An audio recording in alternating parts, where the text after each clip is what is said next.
একঘেয়েমি ফুলকপির তরকারি যদি খেতে ভালো না লাগে তবে এই রেসিপিটি একবার হলেও তোমরা ট্রাই করতে পারো। রাতে রুটির সঙ্গে জাস্ট জমে যাবে। তো বন্ধুরা, তোমরা সবাই কেমন আছো? আশা করি তোমরা সবাই খুব ভালো আছো। আমিও ভালো আছি, তাই আবার চলে আসলাম আর একটা নতুন রেসিপির সঙ্গে। ফুলকপির এই রেসিপিটি তৈরি করার জন্য বড় একটা সাইজের ফুলকপি নিয়েছি। তো ফুলকপিটা বেশ একটু বড় বড় করেই কেটে নিয়েছি। ফুলকপিটা কিন্তু বন্ধুরা ফ্রিজে ছিল, তাই একটু উপরটা কালো কালো হয়ে গেছে, এমনি আর কিছু নয়। তো তার মধ্যে আমি 2 চামচ কর্নফ্লাওয়ার, কিছুটা হলুদ আর কিছুটা শুকনো লঙ্কার গুঁড়ো, এটা কাশ্মীরি রেড চিলি পাউডার আছে, তো এটা দিয়ে আমি ভালো করে ফুলকপিটা মেখে নেব। প্রথমে চামচ দিয়ে এরকম সুন্দর করে মেখে নেব। তারপর 5 থেকে 6 মিনিটের জন্য আমি রেস্টে রেখে দেবো। অন্যদিকে আমি একটা কড়াই বসিয়ে দিয়েছি ওভেনে। কড়াইটা অলমোস্ট গরমও হয়ে গেছে, তো বেশ কিছুটা আমি তেল দিয়ে দিলাম। এবার কিছুক্ষণ পরে তেলটা যেই গরম হয়ে যাবে, তারপর আগের থেকে ম্যারিনেট করা ফুলকপিগুলো আমি সব ভেজে নেব। ফুলকপিগুলো খুব একটা ভাজার দরকার নেই, মোটামুটি একটু রং ধরলেই ফুলকপিগুলো তুলে নিতে হবে।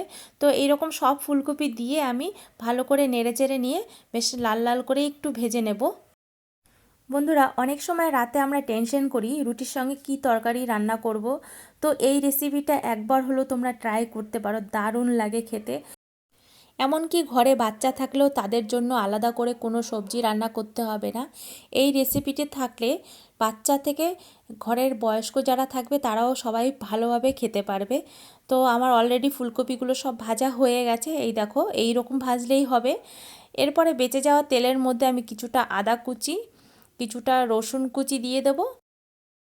আদা আর রসুন থেকে কাঁচা গন্ধটা চলে যাওয়ার পরে আমি আগের থেকে টুকরো করে কেটে রাখা পেঁয়াজগুলো সব দিয়ে দেবো। তারপর আমি পেঁয়াজটা একটু নেড়েচেড়ে নিয়ে হালকা একটু নরম হওয়া পর্যন্ত অপেক্ষা করব। মানে বেশি একটা ভাজতে হবে না, একটু জাস্ট একটু নরম হয়ে গেলেই তারপর আমি আগের থেকে কেটে রাখা ক্যাপসিকামও দিয়ে দেবো। তো বন্ধুরা, এটা অনেকটাই টেস্টি হয়, অনেকটা জুসি হয়, খেতে খুবই সুস্বাদু হয়, রুটির সঙ্গে খুবই ভালো লাগে। এই রেসিপিটা বারবার বলছি, তোমরা একবার হলেও ট্রাই করবে। ক্যাপসিকাম দিয়ে আমি এর মধ্যে স্বাদ মতো নুনটা আমি দিয়ে দেব, যাতে ক্যাপসিকাম আর পেঁয়াজটা ভালো করে সিদ্ধ হয়ে যায় আর ভাজাও হয়ে যায়। বন্ধুরা, আমার এই রেসিপিগুলো তোমাদের কেমন লাগছে অবশ্যই তোমরা কিন্তু কমেন্ট করে জানাবে। আর কে কোথার থেকে দেখছো সেটাও একটু প্লিজ কমেন্ট করে জানাবে।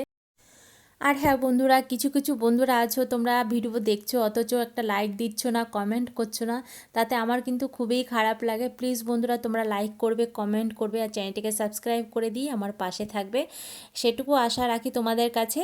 তো আমি দেখো কিছুটা হলুদ দিয়েছি সবজিতে একটু রং আসার জন্য। তো রং আসার জন্য হলুদ দেওয়ার পরে এরপরে আমি কিছুটা টুকরো করে কেটে রাখা টমেটো দিয়ে দিচ্ছি। বেশ বড় সাইজের দুটো টমেটো ছিল, সেই টুকরো করে কেটে রাখা টমেটো আমি দিয়ে দেবো।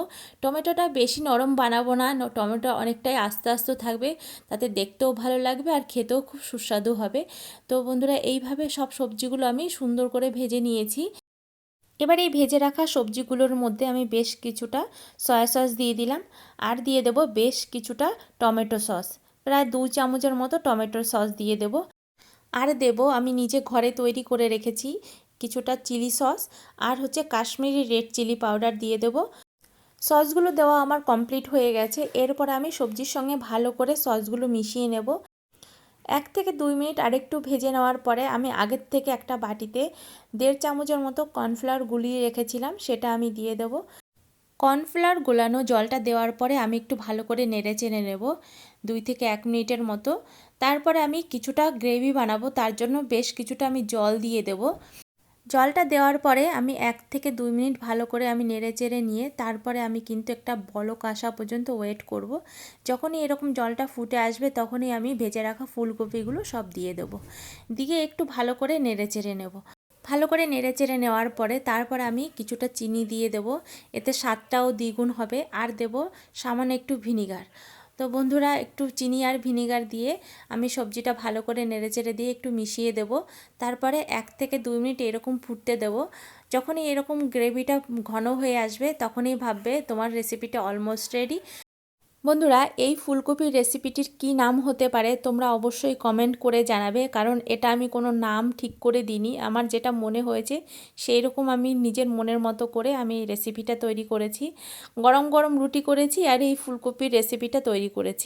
বন্ধুরা, রেসিপি যদি ভালো লেগে থাকে অবশ্যই চ্যানেলটিকে সাবস্ক্রাইব করে দিয়ে পাশে থাকবে, আর কমেন্ট করতে কিন্তু একদম ভুলবে না। তাহলে বন্ধুরা, ভিডিওটা আমি এখানেই শেষ করছি। তোমরা সবাই ভালো থাকবে, সুস্থ থাকবে।